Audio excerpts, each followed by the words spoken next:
Hare Krishna. I'd like to welcome all of you all to the Applied Bhagavatam series. Just offer a small prayer and begin our session.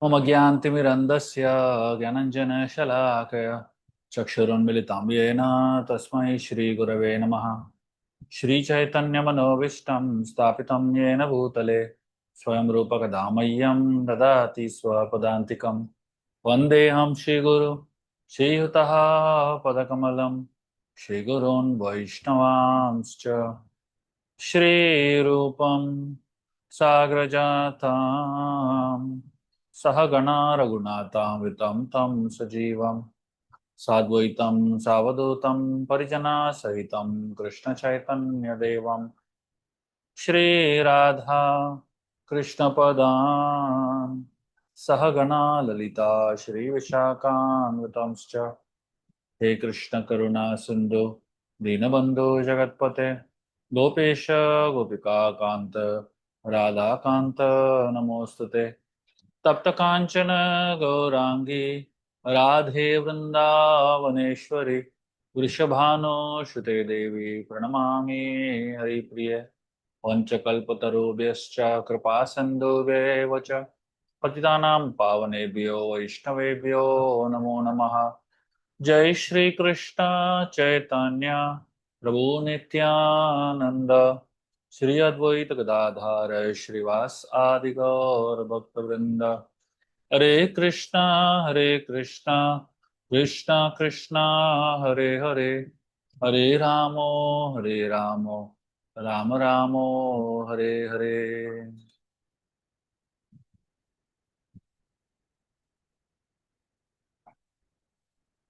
Hare Krishna. I'd like to welcome all of you all to the Applied Bhagavatam class series. We are on the third canto of Srimad Bhagavatam, and today we're discussing the 17th to the 19th chapter of the third canto. Just to give you a small brief recap of what we have done so far. In the last session, we were discussing about the story of the four Kumaras reaching the Vaikuntha planets. And when they reached the Vaikuntha planet, at that point, they met the gatekeepers, Jay and Vijay, who did not allow them to enter. And the four Kumaras cursed Jay and Vijay. As a result of the curse, Jay and Vijay were cursed to have 3 births in the material world in demonic families. And that is how eventually Jay Vijay come into the womb of Diti and Kashyap Muni. And specifically Diti, she does not want to have demonic sons, but unfortunately by the curse of Kashyap Muni, she is having to bear those demonic sons. And that's the point at which we begin today's discussion. Today we are going to start from the point where Diti is pregnant with 2 sons, and Diti, she was praying a lot. She made a mistake and she profusely begged forgiveness to Kashyap Muni. And Kashyap Muni, he obviously didn't immediately forgive her for that mistake, but he gave her a blessing that one of the descendants, the grandson, her grandson, will become a great devotee. That was a saving grace for Diti. But she knew, she was very apprehensive that in her womb are going to be born 2 powerful sons who are going to create havoc in the world. So what she did was, she did not give birth to the sons immediately. She held the pregnancy for 100 years. She knew that the sons are going to be born who are going to create nuisance in the world. So she held the pregnancy for 100 years. Obviously, if you delay a problem, you cannot delete the problem. You cannot refuse a problem, or you cannot eliminate a problem just by delaying it. You can postpone it for a certain duration of time, but you cannot get away from it. A lot of us, we are like Diti when we are dealing with many problems in our life. For example, you have dumped some clothes inside a washing machine, and the machine has completed its job, and now the clothes have to be taken out and put for drying. The longer you keep those clothes inside that machine, the fouler the odor is going to be. If you don't take it out for a few days, the stench will become unbearable. Similarly, our thoughts and emotions, the more we keep them inside but do not communicate them, the more and more you feel your emotions not being expressed, the greater is the mess.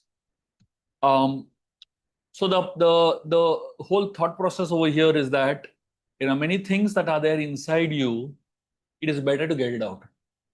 It is better to take it out, and rather than it being inside you and you delaying the whole process of of the cleansing happening. Diti was trying to delay the cleansing, delay the calamities, but she couldn't stop the calamities. The calamities would happen at some point of time or the other. Finally, after 100 years, the two sons were born. And the moment the two sons of Diti were born, a lot of natural calamities and ill omens began. There were earthquakes along, every single part of the earth was affected by these two boys being born to Diti. It is explained there was earthquakes on mountains all over the earth. It appeared there was fire everywhere. There were many inauspicious planets like Saturn appearing, along with comets and meteors and thunderbolts. And there were winds that were blowing here and there, and they were uprooting trees. There were storms and clouds of dust.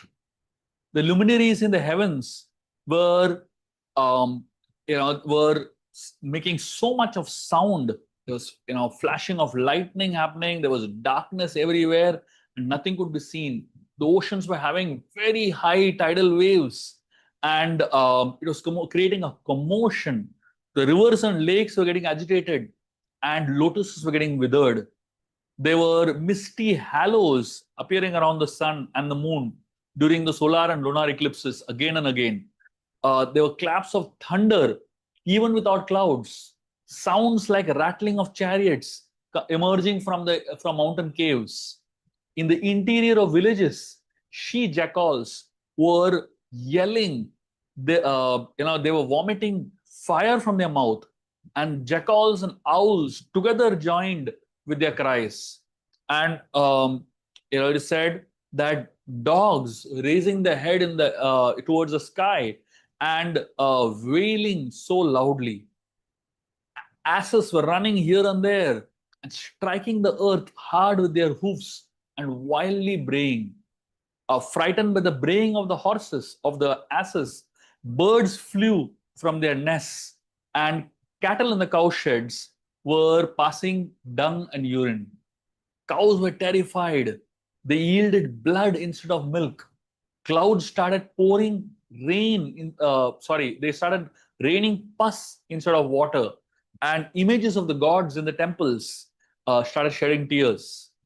Trees were falling down, even without a wind. Like this, there was catastrophe all over the earth.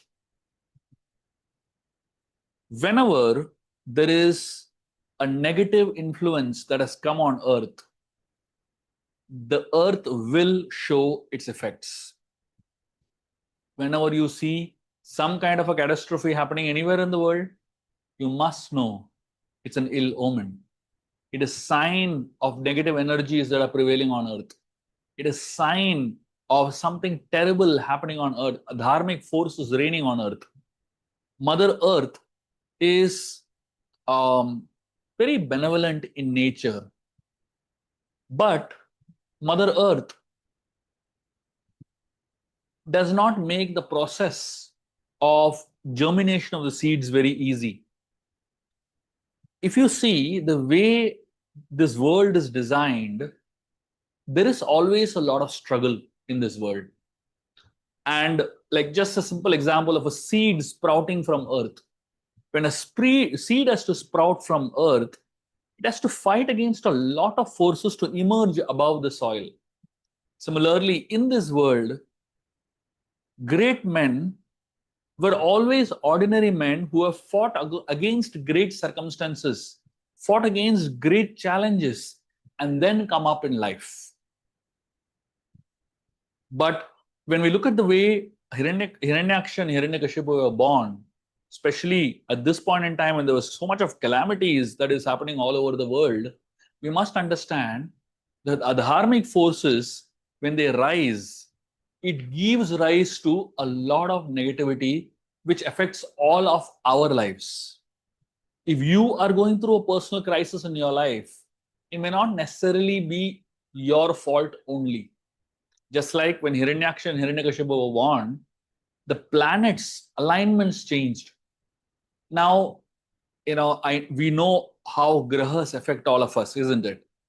Now, can your birth affect the grahas? Obviously not, because you don't have that kind of energy to affect the grahas. But Hiranyaksha and Hiranyakashipu, they were so powerful that their birth affected the grahas.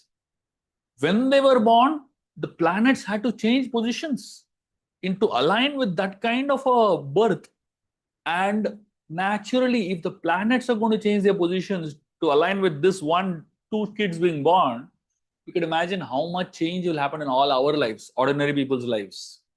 And therefore, don't always blame yourself for what you are going through in your life, because there are many factors that are beyond you. You are not so important that a lot of negative forces will align to only destroy your life. We are not so important at all. But people like Hiranyakashipu and Hiranyaksha, the moment they're born on earth, they create such a calamity that it affects all our lives. And that is why energies of powerful people are considered to be so very potent. Throughout the scriptures, whether it is in this section of the Bhagavatam or in so many other sections of the Bhagavatam, you will find one individual affecting the universal law and order, the universal organization, the universal systems. That is the power of how energy works. All of us, we can either channelize our energies in self-improvement, which eventually can transform the world. Initially, these demons, they acquire so much power themselves that they can shake the whole world. We study Dhruva Maharaj's pastimes, which we're going to study in some time. Dhruva, in 6 months, he gained so much energy. By his tapabal, the entire universe is getting heated up. It's getting so affected. And that's the power of tapasya. So your power of tapasya can be channelized in a positive way, or your power of tapasya can be channelized in a negative way. So do not think that you sitting in one corner and chanting the Hare Krishna Mahamantra is not going to have an effect in the world. Don't think you sitting in one corner and chanting some bhajans and prayers is not going to affect the world. It will, provided that chanting that you do is so intense that the energy of the chanting can actually cause transformation. So if negative energies can cause such powerful transformation, what to speak of those who practice spiritual life and develop positive energies? How much more transformation can happen through those energies? When Kashyap Muni and Diti, they eventually allowed the children to be born. There were twins that were born, Hiranyaksha and Hiranyakashipu. These were two children. And Kashyap Muni named them Hiranyaksha and Hiranyakashipu. The interesting thing over here is that the first child from this birth, the birth of the two children, it is a very interesting information that Srila Prabhupada gives in the purport. And he calls this understanding based on Pinda Siddhin. It's a Vedic literature which has scientific understanding of how pregnancy works. And it is said that when 2 drops of semen enter into the embryo of the mother, twins are born. And it is said that when the twins are born, they are born in the reverse order. So the first drop of semen that enters causes the first child to be born in the embryo, and the second drop of semen that enters causes the second child to be born. But when the children come out of the womb, the second child comes out first, and the first child comes out second. And therefore, it is said in this particular case, Hiranyaksha, the second child was conceived first. So Hiranyaksha was born first, and then Hiranyakashipu was born. And therefore, Hiranyaksha always considered Hiranyakashipu his elder brother. In today's time and age, importance is given to which child comes out first. The child that comes out first is considered to be the elder child, and the child that comes out second is considered to be the second child. But according to the Vedic scriptures, it is exactly the opposite. Though Hiranyaksha was born first, he is considered to be the younger brother. And Hiranyakashipu was born second, he is considered to be the older brother, because Hiranyakashipu was conceived first. And then Hiranyaksha was conceived. And that's the Vedic system. Kashyapa Muni, he gave these 2 kids 2 names, Hiranyakashipu and Hiranyaksha. And Kashyap Muni's personal name was Kashyapa. So we'll just look at these 3 names and try to understand what these 3 names mean and what they ideally are supposed to mean. The word Kashyapa Muni actually is a rearranged name. Originally, the name of Kashyap Muni, named by his mother originally, was Pashyaka.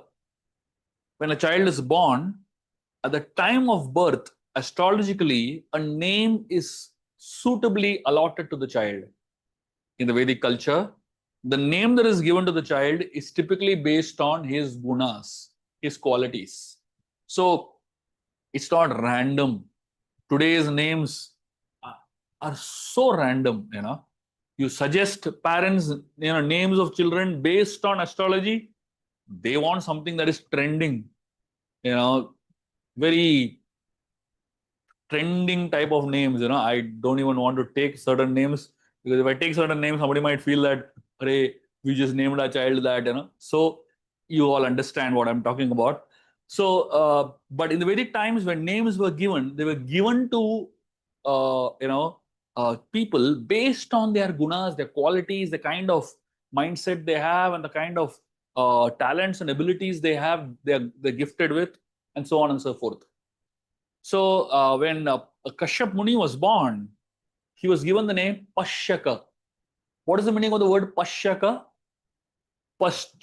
Pashyaka comes from the word seeing. Pashyanapena pashyati, the Bhagavatam says, right? So when you see things, Pashyaka means the one who has great vision to see things. Pashyaka is not about just seeing things. Pashyaka is about seeing things beyond what normal people can see. What an ordinary person can see, that's seeing.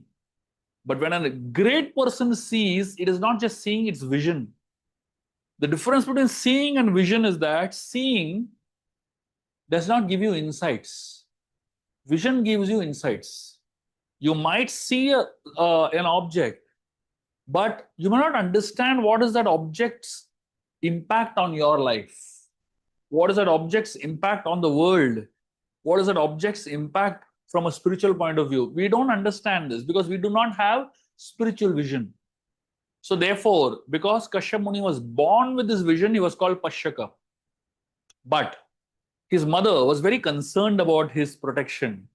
And obviously, if there is a baby whose name is Pashyaka, everybody is going to want vision, right? I mean, imagine an astrologer traveling, a very famous astrologer traveling in a flight or a car or anything like, or in public transport. Everybody obviously is going to want to show their hand to the astrologer because he has vision, isn't it? So a lot of people who are visionaries, especially those who can predict things, their lives are hell, like literally hell.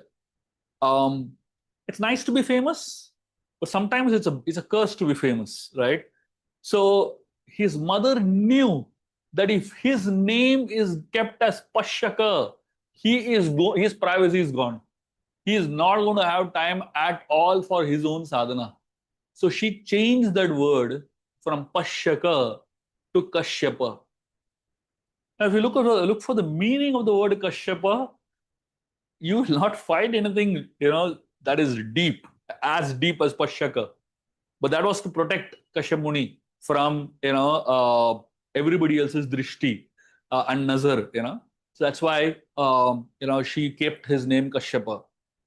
Kashyap Muni, as per his name, he was a great visionary, but more than anything else, he was a great saint. And till this point in time, when Diti and made that mistake, Kashyap Muni, he always had great vision, and he even after the mistake with Diti, he had the vision to figure out that this is going to result in demonic births. When Hiranyakashipu and Hiranyaksha were born, Kashyap Muni gave them names. The word Hiranya refers to gold. Now, for you and me, if we hear the word gold, what do we remember? What do we recall? Obviously, you're going to be talking about 1 gram of gold or 24 karat gold or whatever. That's what comes in your mind immediately, isn't it? But for Kashyap Muni, the word Hiranya, for him, it immediately, the thought that he had, the vision that he had from the point of view of gold, is he's a devotee. Whenever a devotee thinks of anything, any name, he always tries to connect it with the Supreme Lord. Hiranya Garbha is Lord Vishnu. Is called Hiranya Garbha, which means that his embryo, his stomach, within which the entire universe resides, is so golden. Hiranya Nabha, his navel is golden. So like this, the Lord has a connection with gold. Obviously, Lord will have a connection with gold because Lakshmi Devi is sitting on his chest in the form of that golden hair, right? So Lakshmi is the goddess of all fortune in this world. So when Kashyap Muni named his sons Hiranyaksha and Hiranyakashipu, Hiranyaksha means the one whose eyes are attracted to the golden Lord. Aksha means eyes. Hiranyaksha means the one whose eyes are attracted to the golden Lord. Ideally, that's what he would expect his son to be. But obviously, he knew that his son, because he has demonic tendencies, he will be attracted to gold.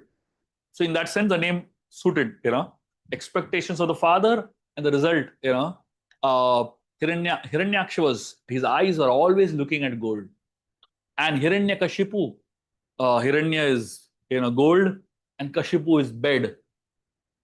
Someone who lies on a bed.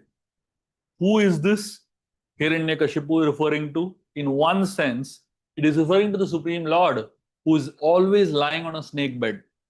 But here, it refers to somebody who is attracted to gold and who is attracted to bed. Bed represents luxuries, comforts, enjoyment, etc., right? And gold represents opulences. So these are two ways of looking at the same thing.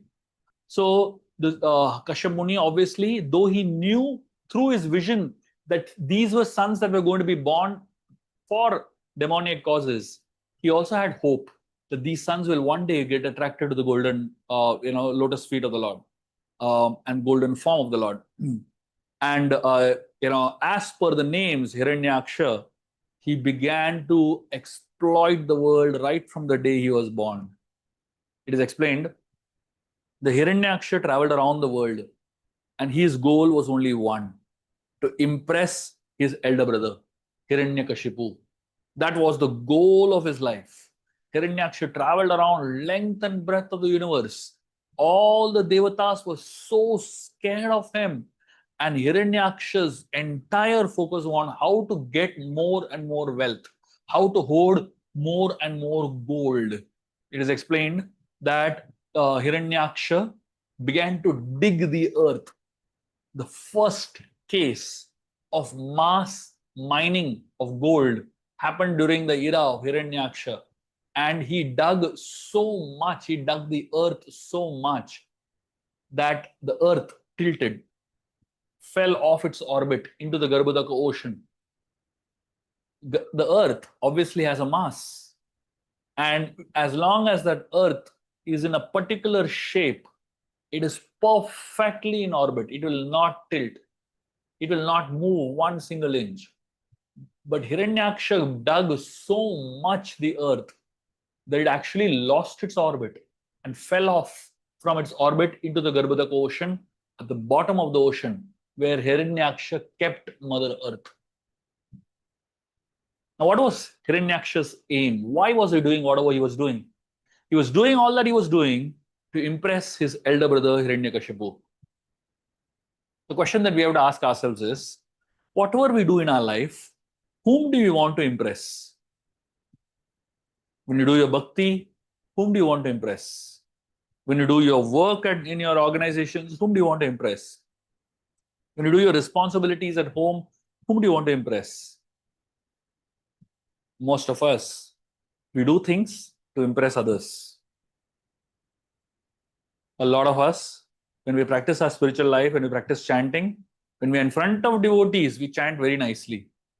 But the moment we are not in the association of devotees, our chanting is not exactly nice. We have a phone in one hand and japa and bead in another hand.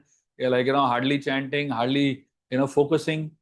When we are in front of devotees, we act so much like pure devotees.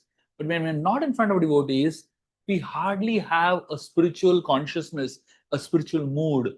We don't even know sometimes whether we are devotees or no. This is called part-time devotees, basically, or fair weather devotees. But a good devotee is someone whose aspiration to impress is something else. In the Ramayana, we find Bharat and Shatrughna. They were at one point when Ram was exiled. Bharat and Shatrughna came back to Ayodhya and they were discussing about why Lakshman had let this happen. And at that point of time, Manthara walks in very, very in a strange way. The entire palace, all of people of Ayodhya are crying so much because Ram is gone and the king is dead. Their whole life has gone into a chaos. And at that point in time, Manthara is singing completely off tune. She's singing loudly, dancing around in a way that is very insensitive. Now, if there's an environment of matam, if there's an environment of sadness, that's not the time to sing joyfully. You have to be sensitive to the environment in which you are. And when they saw Manthara coming singing, she had so much decoration and she was so much decked up. Shatrughna lost it. The guards told them that this lady is the cause of all the problems in Ayodhya. Shatrughna began to drag her and he was going to beat her up. At that time, Bharat tells Shatrughna something amazing. He tells Shatrughna, if I was sure that Ram would not be displeased, I would have killed Manthara long back. My brother, it's a great sin to kill or even harm a woman. And Bharat tells Shatrughna, if Ram comes to know that we have harmed this woman, and even if we justify to him that she was the one who created so much of chaos in Ayodhya, even if we justify everything to him, he would not be happy. And in fact, he would stop talking to us. Bharata is someone whose bhava, raga and tala are in sync with Ram. He lives only to impress Ram, nothing else. Now here is the differentiation between one brother, Bharat, trying to live to impress his elder brother Ram. And here is another brother, Hiranyaksha, trying to live to impress his elder brother Hiranyakashipu. Apparently, both seem to be same, completely inspired by their brothers. And they are wanting to impress their brothers and ready to do anything to impress their brothers. The difference is only something simple. The difference is when you want to impress somebody that you are inspired by, to impress that person, if you have to trouble so many other people, if you have to make so many other people cry, that is actually the worst way to impress someone. If you, to impress somebody, you make people cry out of joy, that's something else. So apparently when Hiranyakashipu troubled people like anything, everybody was crying. But they were crying out of sadness and pain and agony. But when Bharat was trying to, bring Ram back to Ayodhya, went all the way to Chitrapur, everybody in Ayodhya was crying. But they were not crying because Bharat was troubling them. They were crying because they were so grateful to Bharat. They were so amazed by Bharat's devotion and dedication and his insights. That made them cry. So do you make people cry to cause you joy and the person you are impressing joy, but pain to everybody else? But are you, or are you making others cry out of tears of affection and joy, out of gratitude for the kind of person you are, for the kind of example that you set? That determines whether you are a Bharat-like mindset or whether you have a Hiranyaksha-like mindset. And that's the kind of person Hiranyaksha was. His characteristic is described in the Srimad Bhagavatam. He was an angry person. He was decorated with gold and garlands all the time. He was so proud and so fearless because he had a boon. By the dint of the boon that he had, he practically was deathless. And if somebody does not have fear of death, they do not care. They can do anything. And you know what? Hiranyaksha lived inside the ocean. Now, normally, for any normal person, ocean is a very scary place, isn't it? Even those who are divers, who are swimmers, expert swimmers, they know you cannot meddle with the ocean because they know the ocean is so unpredictable. Yet, Hiranyaksha lived inside the ocean. Why? How could he live inside the ocean? Though he was, a human being, technically, Rakshasa, in the human species. The reason was he had a boon practically of deathlessness. He had so much of immunity from death. And that's why he completely had no fear. And the moment he had no fear, he went and stayed inside the ocean. The ocean animals, huge timingalas and whales and sharks, they were scared of him. One day, Hiranyaksha, he longed for a fight. When you have too much power, at some point you have to use it, isn't it? If you're going to the gym every day and you're developing like really powerful muscles, I mean, you have to use it somewhere. You're hungry to use it somewhere. Hiranyaksha had so much power, he didn't know where to use it because everybody was losing to him so easily. And then he went to Varunadev, the Lord of the Ocean, and he very sarcastically he started teasing Varunadev. He said, "Please, can you fight with me? Can you fight?" I mean, imagine, So he was calling him for a fight, but he was kind of being very sarcastic and teasing him, begging him for a fight. Varunadev understood immediately that this guy's arrogance has gone beyond a certain level. He refused, saying that he was too old. And he said, he warned Hiranyaksha. He said, "You have wanted warfare." And, he says that the one person who can really give you a good fight is Lord Vishnu. Heroes like you must go and fight with him. Varunadev, he continued, and he told him, "Tam Veeramarad Abhipadya Vismaya Sayiyase Veera Saye Sobhirvrita Yastvad Vidhanam Asatam Prasantaye Rupani Dhatte Sad Anugrahe Chaya." Varunadev tells Hiranyaksha, When you reach Lord Vishnu, you will be rid of your pride at once. And you will be lying down on the battlefield, surrounded by dogs, and you will be in eternal sleep. It is in order to delete or kill wicked fellows like you, and to show his grace to the virtuous people, that the Lord assumes so many incarnations like Varaha. So essentially, Varuna, he was fed up of this fellow. He's boasting. I mean, he's living in the ocean, right? So he's every day, Varuna Dev is seeing this guy's arrogance. So at some point, Varuna Dev was really irritated when this person challenged Varuna Dev himself, the very person whom in whose ocean he had sought shelter. Varuna Dev said, "You need to fight with Vishnu, and he will teach you your lesson."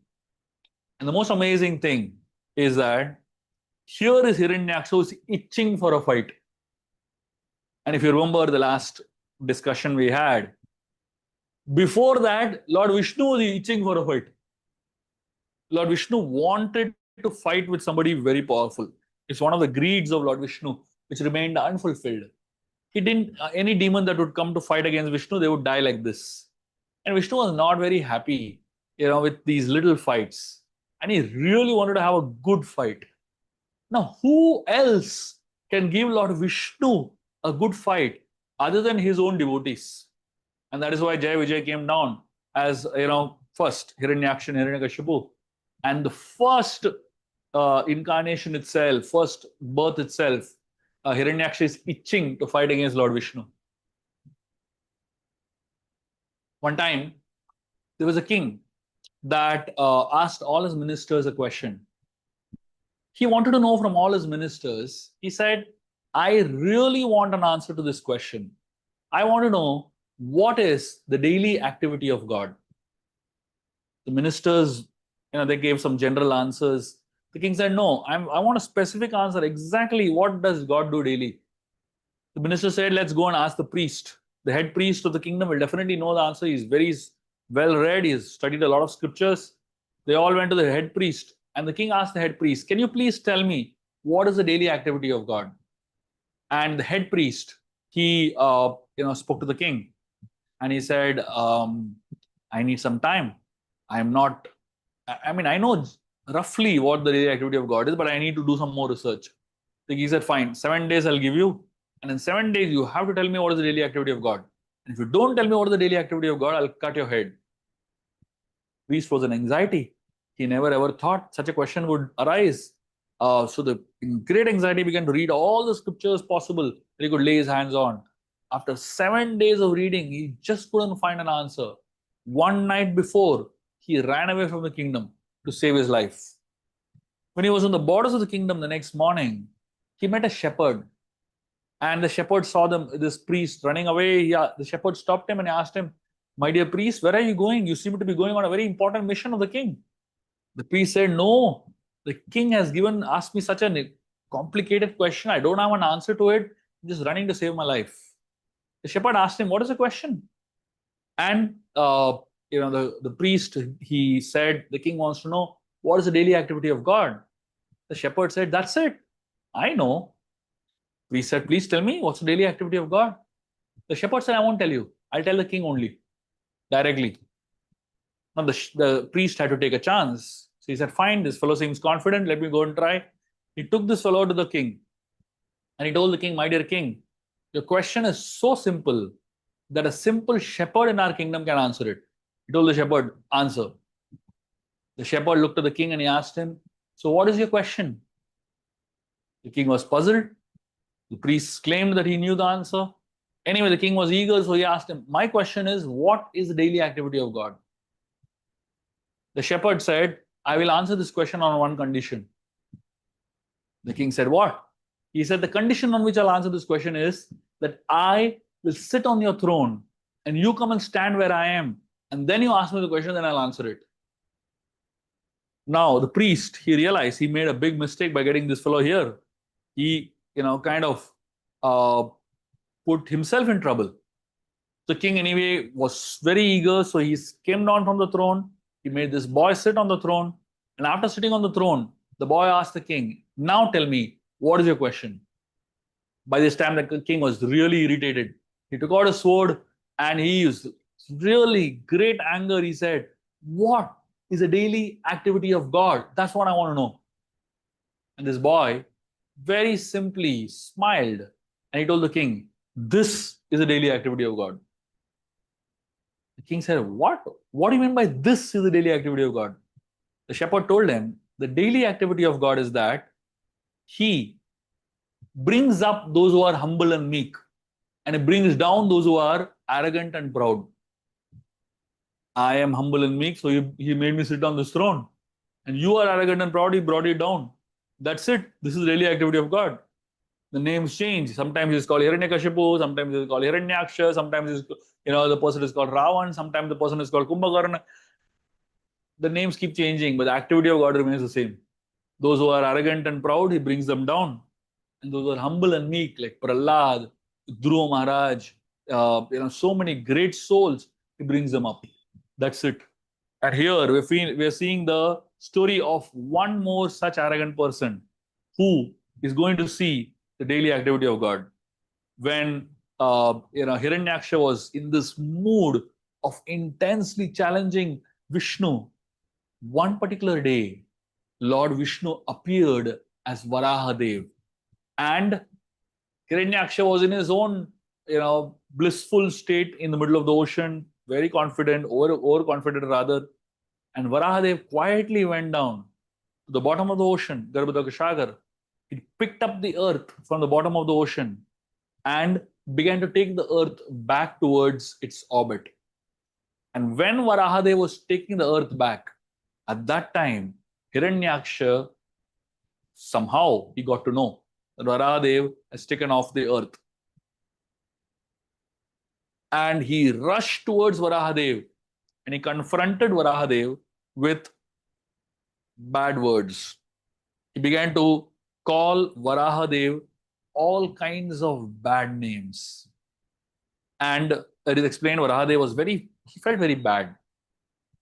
Although the Lord felt very bad by the painful shafts, the abusive words of this of Hiranyaksha, he just tolerated the pain. Why? Because on the end of his tusks, Varahadev had these beautiful tusks. At the end, the tip of the tusk was the earth, in a very beautiful shape, balancing over there on the tip of Varahadev's tusk. And he decided, let me first put her back in place, and then I'll deal with this fellow. He came out of the water and he placed the earth in orbit. And then he came back in. The first thing is that the Lord also has feelings like us. He's a person with emotions. The only difference between us and the Lord is that he knows to handle his emotions well. Hiranyaksha was giving him bad words one after another. I'm going to give you a series of bad words that Hiranyaksha told Varahadev in some time. But after hearing all those bad words, Varahadev did not react. He was calm and composed. He took a decision that was calm and composed. He didn't get so angry and lose it that the earth fell back into the ocean. He was calm and composed. First, he kept the earth back, and then he came to deal with this guy. The point is, in all of us in our own lives also, we have to learn from these episodes of the Bhagavatam. We also go through situations like this where some demon is coming and giving us all kinds of galis, all kinds of bad words. Sometimes it happens in the middle of a road.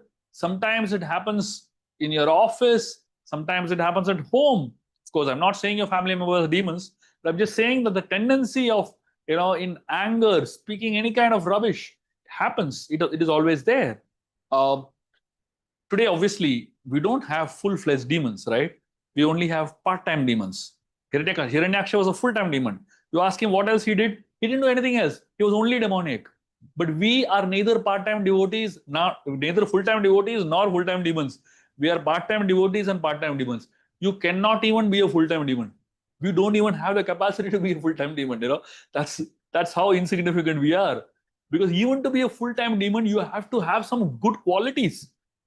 Not exactly good qualities, demoniac qualities, which are powerful in nature. And most people don't even have demoniac qualities that are so powerful. So Varahadev was hearing those bad words from Hiranyaksha, but he was calm and composed. One time, there was a little village in which there lived a small ant. And this ant, it was very tiny in size, but its pride was immense. It may be small in size, but it wanted to prove his powers. And one day he thought that everybody is laughing at me and mocking at my size, and they brush me aside as insignificant. And he decided, I'm going to take revenge on all these guys. And his mind, over a period of time, grew darker. One day he decided, enough is enough. I am going to teach everyone a lesson that they will remember for the rest of their lives. And he decided that I want to get a boon by which whoever I bite, they die. Only then they will not laugh at me. He decided, I no more want to be kind on people. I just want to finish them off. He started doing tapasya, very intense tapasya to please the Lord. Now, please don't ask me questions like, how is it possible? Can an ant do tapasya? That's not the point. Understand the concept first. Understand why I'm telling you the story first. So he narrated so he did great tapasya and Lord Vishnu appeared in front of him. And Lord Vishnu personally appeared in front of the ant and told him, my dear ant, please ask for any boon. You have pleased me with your tapasya. Ask for whatever you want. This ant, he looked at the Lord and he said, my dear Lord, please give me the boon that if I bite, the one I bite must die immediately. The Lord said, so be it. If you bite, you will die. This ant became so happy. He rejoiced. And somewhere in his arrogance, he didn't hear the words of the Lord properly. He just thought that the Lord has given his boon. And he said, let me go and test the boon on the Lord himself. If I bite him and he dies, then I can take his place. I can become God. And the ant started climbing on the Lord. And he went and bit the lotus feet of the Lord. And the moment the ant bit the feet of the Lord, the ant fell almost lifeless. He was dying. The ant, with the last breath, he looked at the Lord and he asked him, what is this? I asked for a boon that if I bite anybody, that person should die. You give me the boon? How come I am dying and nothing is happening to you? You're fine. The Lord looked at the ants and said, my dear ant, I already knew what your intentions were. I'm sitting in your heart as Paramatma. I already know what your intention is. And therefore, if you had carefully listened to what I said, if you bite, you will die. You can deceive everybody else in the world, but you can't deceive me. I am the source of the very power that you use. When you try to destroy the one who sustains you, you destroy yourself. The lesson is very simple. The point is that the Supreme Lord, He is all-pervading. He is within each one of us. He is within our thoughts. He is within our very being. If somebody tries to oppose Him, they only end up destroying themselves. But He remains always victorious. One of the names of the Lord, He is known as Aparajitaha. The word Aparajitaha means the one who is unconquerable. He cannot be conquered by anybody because Jitaha means victory. Aparajitaha means the one who can never be conquered. That's the kind of personality the Lord was. And because Varahadev, when Hiranyaksha was insulting him and giving him all kinds of bad words, Varahadev was not affected at all because he knew that dealing with this person is not the problem at all because it's the easiest thing for him to do. Varahadev first thought, I must put the earth back on place, earth back in orbit.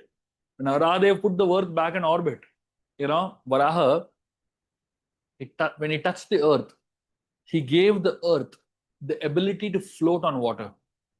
It is explained that the earth, even today, it is floating on the Garbhodaka ocean. Now, scientifically, people might say, how is it possible the earth is floating on the ocean? That's what the Bhagavatam is mentioning. The earth, the Bhuloka, is floating in the Garbhodaka ocean. Varaha, they have placed it there and he went back to fight against Hiranyaksha. So when Hiranyaksha saw Varahadev going up without retaliating to him, Hiranyaksha thought he's a coward. He began to call him names. Hey, you coward, you're running away from me. The interesting thing is that the Lord has his own priorities. He doesn't have to explain his actions to anybody else. The Lord has his own calculation of what is to be done in terms of prioritization. When Jarasandha attacked 17 times, and the 18th time he attacked, Lord ran away. When Kalayavan attacked, the Lord ran away. He did not think it is a priority for him to fight with these guys. Many times we are in a situation, when we are put in situations like this, where somebody is shouting at us or giving us bad words, we are so eager that we have to prove it to them that I can give it back. I can give as many bad words back. You don't have to prove to anybody. You first focus on what is your priorities. Many times it so happens that we are so caught up in somebody else's business that we forget our own business. You're doing some work, very serious, important work, and one message comes. That's all. You're caught up in that so deeply that you forget your important work. One notification from Facebook, Instagram comes, that's all, you get lost for hours together. That's how the world wants you to behave. And that is why the Lord is teaching us through his own actions how important it is to focus on what is the priority and then deal with the negative energy, then deal with these negative forces. First do what is positive, first do what is important, and then you can deal with what is not so important. Of course, dealing with the negative forces is actually not so important. It can be done a little later. What is more important is doing the positive things, doing the service that is important for you, the service that is important for the world. When the Supreme Lord Krishna went and fought with this demon named Narakasura, after killing Narakasura, he then came to know that Narakasura has kept 16,000 princesses in captivity. And Narakasura, because he had kept these 16,000 princesses from different kingdoms, he had captured them and brought them to his own palace. Krishna, after Narakasura was killed, Krishna told all these princesses, please return home. The princesses said, who's going to take us back? We can't go back to our homes. And then Krishna himself accepted all those 16,000 women, and he not only kept them in Dwaraka as maid servants, but he actually made them queens. He did not have to do that. But every single one of those 16,000 women, he married them in the same muhurta, created 16,000 mandapas for marrying. He expanded himself into 16,000 forms, and he married all the 16,000 princesses at the same muhurta, exact same muhurta. And eventually, he gave each one of them a separate palace, and he stayed with each one of them separately. It's not that the Lord stayed with one princess one day, next princess another. No, he stayed with all of them simultaneously all through his life. All living entities in this world are the wives of the Lord and will take shelter of him only. He is the ultimate shelter. He is capable of giving shelter to everyone. He is capable of expanding himself into numerous forms and protect each and every living entity. And therefore, the Lord is called as Mahamurti. Mahamurti means the one who has a large form. It also means the one who has the ability to expand himself into so many forms. And the point over here is that At this point in time, the earth was taking shelter of Varahadev. And because the earth was taking shelter of Varahadev, Varahadev immediately focused on helping her and stabilizing her. And that is the understanding of what this particular section of the Srimad Bhagavatam is trying to convey to us and help us understand through this beautiful pastime of Varahadev. Hiranyaksha, when he finally got the attention of Varahadev, he began to curse Varahadev. Hiranyaksha tells Varahadev, "O best of the demigods, dressed in the form of a boar, ahainam ihi agyamahim vimunchano." So he says that you are dressed in the form of a boar.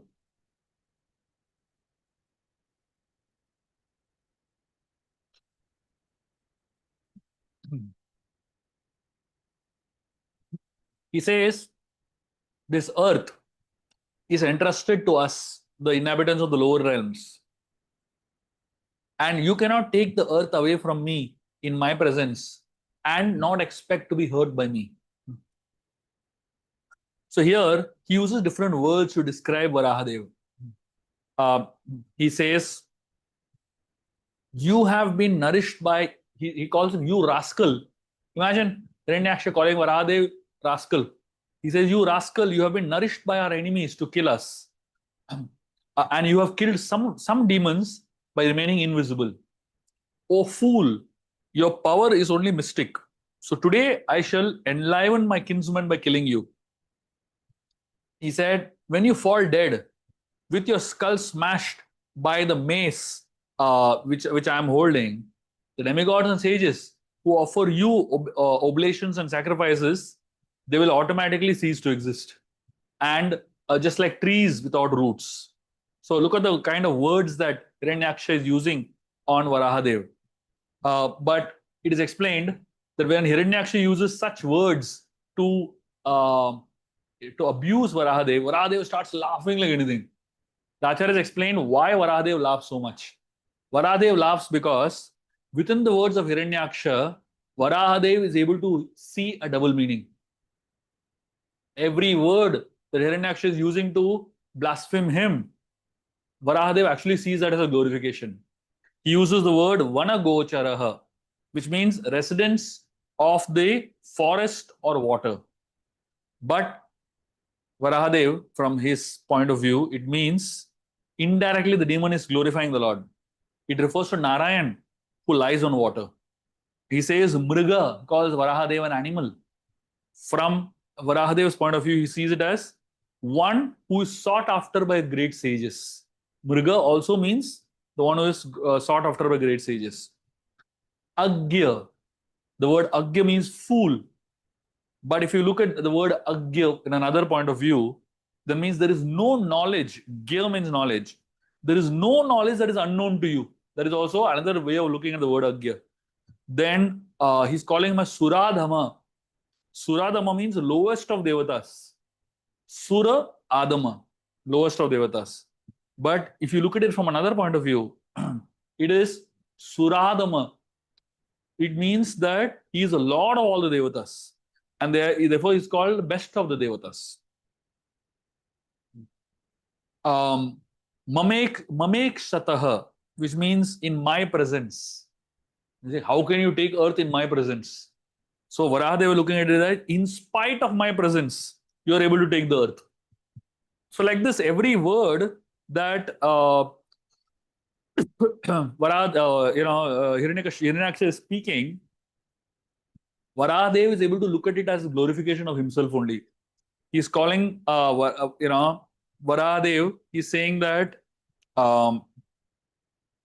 there is nothing reproachable for shameless creatures, Hiranyaksha is saying. Indirectly, it's a glorification. Is there any censure for me, a demon dedicated for my own pleasures, devoid of shame? So it's coming on him rather than on Varahadev. So like this, every word that that Hiranyaksha is using against Varahadev Varahadev laughs it off and looks it as glorification of him only. It's a very interesting way of looking at, insult. Now, when somebody insults you, it depends on how you take it. Most of us take the insult very seriously and we get very offended. Look at Varahadev over here. Here's Hiranyaksha insulting him so badly. But Varahadev is taking it very lightly. He's not taking it so seriously at all.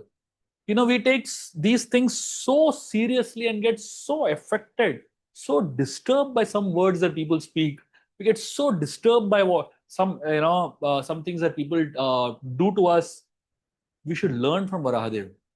He is so calm and unaffected. So Varahadev turns towards Hiranyaksha and then the fight begins. They continue fighting for a long period of time. First of all, Hiranyaksha is loving the fight because finally he has got a powerful opponent. But more than him, Varahadev is loving the fight. Every desire that we have, it originates in the Lord only. From where did Hiranyaksha get the desire to have a tough fight? Because that desire originated in the Lord only. So every time you have a desire, you should remember that that desire originally was in the Lord first. Even if it seems to be a perverted desire. Every single desire in this world is originally in the Lord, then it comes to us. Of course, when it comes to us in a perverted form. But when it is in the Lord, it is in a pure form. After a long fight, Brahmaji appears in front of Varahadev and tells Varahadev, my dear Lord, no need to play with this demon, kindly kill him. It's getting dark, finish this off. What is anxiety for us is a game for the Lord. There are many things in this world we become very anxious about. But we must remember that whatever we are so anxious about is just a plaything for the Lord. The moment we remember and take shelter of the Lord, our most anxious things, our most anxious moments, our most anxious situations are nothing for the Lord to resolve. He can resolve it like that. But unfortunately, we take too much anxiety because we think we are in control. When the Mahabharata war begins, right in the beginning of the war, there is a very interesting verse where Duryodhana is coming to Dronacharya and telling Dronacharya a statement.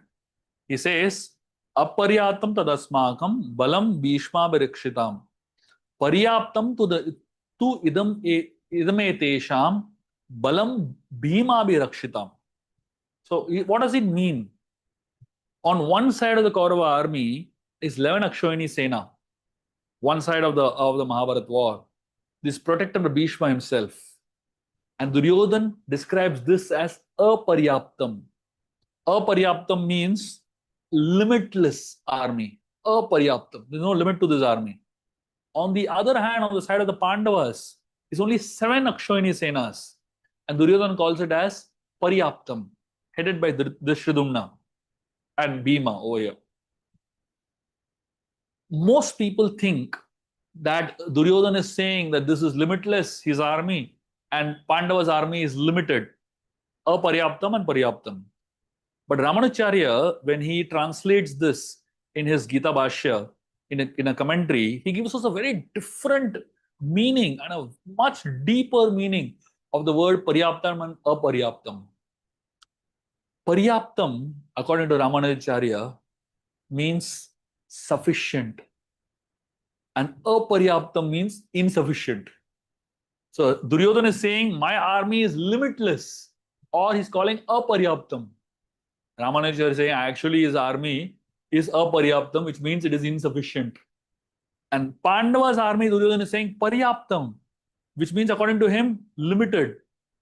But according to Ramanacharya, the translation it says Paryaptam means sufficient. Why does Ramanacharya call Pandava army sufficient and the Kaurava army insufficient? The reason, and Ramanacharya is saying this is not what I am saying, is actually Duryodhana saying it. Again, double meaning. Duryodhana means to say something, but he actually is saying something else. So why is Duryodhana feeling that his army is limited? and is insufficient. The reason his heart is trembling, and we look at the next verse. It talks about Duryodhana's heart trembling over here. The reason his heart is trembling and he feels my army is limited, though it is much bigger, is because deep within inside he knows Krishna is on the other side. This fear made him blurt out that my army is not enough, is insufficient. And that is why we all have to understand our own lives. The moment we think that I am enough, based on my own strength, based on my numbers, based on my wealth, deep inside, I know if God is not with me, all of that is insufficient. But if God is with me, even the smallest resource is paryaptam. It's more than enough. And that is why the whole idea over here is that, when Brahmaji is telling Varahadev, finish him off. Varahadev, it is already, he's enjoying himself. He is not in anxiety of, finishing the fight and all. He's just having fun. Finally, the Lord, he fights with Hiranyaksha. And when the Lord hits Hiranyaksha, his mace falls off. The Lord's mace falls off. And the demigods are in anxiety. The confidence of Hiranyaksha increases. And then the Lord picks up a Sudarshan Chakra. Hiranyaksha starts attacking the Lord with several weapons. And finally, they throw all their weapons and they're fighting hand-to-hand combat. And at that time, Hiranyaksha embraces the Lord tightly. And his idea is that he's going to crush the Lord in his arms. But of course, this is something very beautiful. This is from a deeper point of view, a devotee and his Lord embracing each other from a rasa point of view.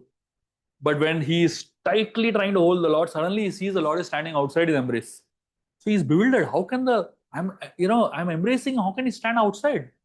And then the Lord does something amazing. He gives him one tight slap below his ears. In Hindi, we say, kaan ke niche bajaya. And, one tight slap. And the slap was so tight that this guy begins to swoon. His entire, focus changes. Eyes pop out of his eyeballs pop out of their sockets. His ears are bleeding. His nose is bleeding. And his bones are broken. Of course, there's another story to this. The earrings of Hiranyaksha go and fall on Sutala Loka. When the Lord hit him, gave him one tight slap. And that earring in the next life, Ravan sees it in Bali Maharaj's kingdom. Bali Maharaj reminds him, this is Hiranyaksha, your own. Now you were in your previous life Hiranyaksha. Now you have become Ravan. It is your own earring that has come over here. And when he gives him a tight slap. And of course, Ravan obviously still doesn't understand the same. Ram has come, Varahadev has come as Ram, and his energy is the same. But Hiranyaksha's energy was so much higher than Ravan's energy. So after the slap, Hiranyaksha falls down on the ground dead. Lord Brahma begins to praise Varahadev, and he says, the demon is so fortunate that he has been killed by the touch of your hands. Any touch of the Lord is good touch. Even when the Lord is giving us pain, it is for our benefit. At least he is remembering us.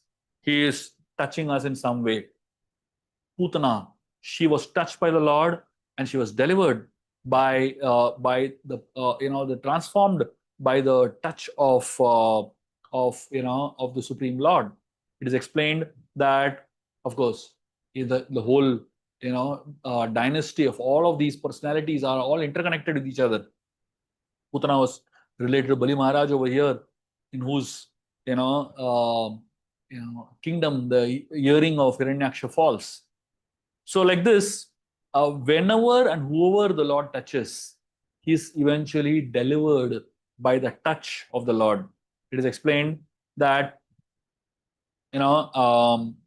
if anyone is connected to the Lord in any way, you can imagine what kind of effect, what kind of benefit that person is going to have. It is explained that when Krishna was a little baby, he was kept under the cart by his mother Yashoda, and there was a demon in this cart. He was an asura. In his previous life, this particular asura, whose name was Shakata Asur, was called Utkacha. And Utkacha was the son of Hiranyaksha, the same Hiranyaksha that we are seeing over here. And Utkacha was also troubling everyone. This family business practically. All of them in the same family, all carrying on the same business. Utkacha was troubling everybody. And one day he went to the ashram of Lomash Rishi and he troubled Lomash Rishi over there. The Rishi cursed him that he will remain without a body. And he fell at the Rishi's feet and asked for forgiveness. The Rishi said, when Krishna will touch you, in the next yuga, you'll be delivered. And that is how, he became a ghost. And he entered into that cart demon.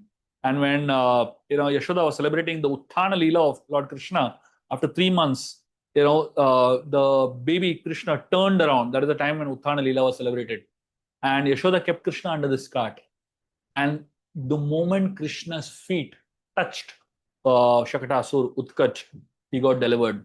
And that is how Utkach got delivered. It is explained that Krishna kicked the axle of the cart. The cart has 2 big wheels connected by an axle. Krishna kicked the axle. The axle represents ahankar, the ego. And the 2 wheels represent birth and death. So Krishna touches our ahankar. And the moment he touches our ahankar, the cycle of birth and death goes off in different directions. Here, Lord Varaha touched Hiranyaksha. And the moment he touched Hiranyaksha, the axle broke, which means his ahankar broke. And when his ahankar broke, the cycle of birth and death goes in different directions. And that is how Hiranyaksha gets delivered. As a falastuti of this particular pastime, of hearing this pastime, Shukadeva Goswami gives something very beautiful. He says that what great soul is there who would not render his loving service to such a great master as a Supreme Personality of Godhead? The Lord can be easily pleased by spotless devotees who resort exclusively to him for protection, though unrighteous man find it difficult to propitiate him. And then he speaks 2 falastutis, 2 verses, 37 and 38 verse, as falastuti for hearing this particular story. He says, O Brahmanas, anyone who hears, chants, or takes pleasure in the wonderful narration of the killing of the Hiranyaksha demon by the Lord, who appeared as the first boar in order to deliver the world, is at once relieved of the result of sinful activities, even the killing of a Brahmana. Sutta Goswami is telling this to the sages of Naimisharanya. So the first falastuti that is mentioned over here, that means if anybody who hears, chants, takes pleasure in these wonderful narration, the person gets relieved from the result of sinful activities, even that of killing of a Brahmana. And the second most auspicious falastuti is, this most sacred narrative confers extraordinary merit, wealth, fame, longevity, and all objects of one's desire. On the field of battle, it promotes the strength of one's vital organs and organs of actions. One who listens to it at the last moment of his life is transferred to the supreme abode of the Lord, O dear Shaunaka. So here is Sutta Goswami telling this as the falastuti of hearing Varahadev killing Hiranyaksha to all the sages.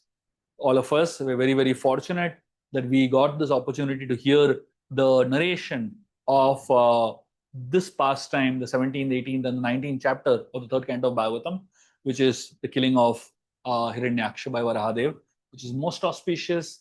And it is a beautiful pastime that we can meditate on and keep hearing and keep remembering throughout our lives. At this point, I would like to stop the Applied Bhagavatam class, and I would like to make a small announcement, a very important announcement that I want all of you all to hear very carefully. Starting next week, from 3rd of October, for 7 weeks, I'm doing a course based on the Journey Home book. Journey Home is a book written by His Holiness Radhanath Swami Maharaj, and it's a wonderful book about his life story. But more than that, it's a book that has so many amazing lessons to it. This being the 75th year of the appearance of His Holiness Radhanath Swami Maharaj, we decided to do something, in this direction. I'm going to be speaking in these 7 sessions, 75 lessons we can learn from the Journey Home book. It's a free course that is available for everybody who wants to register. The only thing, you'll have to register for this course. The link of that course and all the details of the course, we will be sending it to you immediately after this session. And I would highly recommend all of you all to attend this course. So keeping the focus on this course, which is going to happen on Fridays. So every Friday it will happen, for the next 7 Fridays. There might be a Friday or 2 in between that might be a break because of yatra and so on. But otherwise, we'll practically do most of October and most of November. We'll be doing this particular course. So keeping that in mind, I'm not going to be doing the Applied Bhagavatam classes for the next 7 weeks.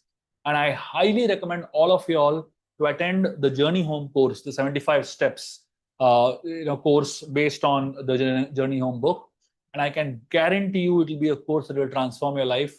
Every single session will have so many lessons that you can learn, apply in your life as a sadhaka, apply in your life as a person who is a seeker of spiritual knowledge. This is one of the most intense books that you can come across.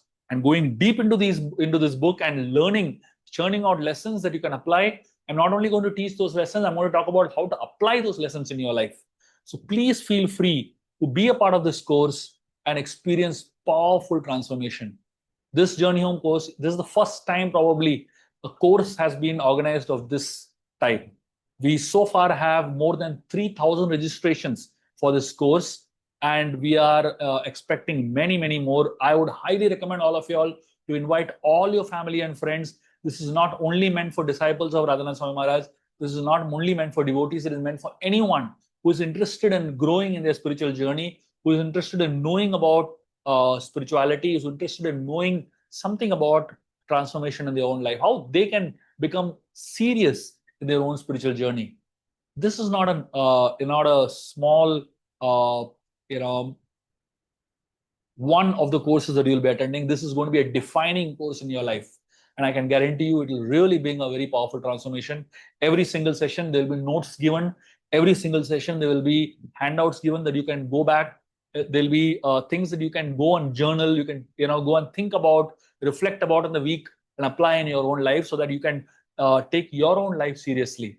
And that's the way in which this course is designed. I highly recommend all of you all to be a part of this course. The registrations for this course is available. It is a free registration, but it is a compulsory registration. So please, all of you all join in for the next 7 weeks for this course. And then I'll see you all in the Applied Bhagavatam classes post this course is over. Thank you very much. Hare Krishna.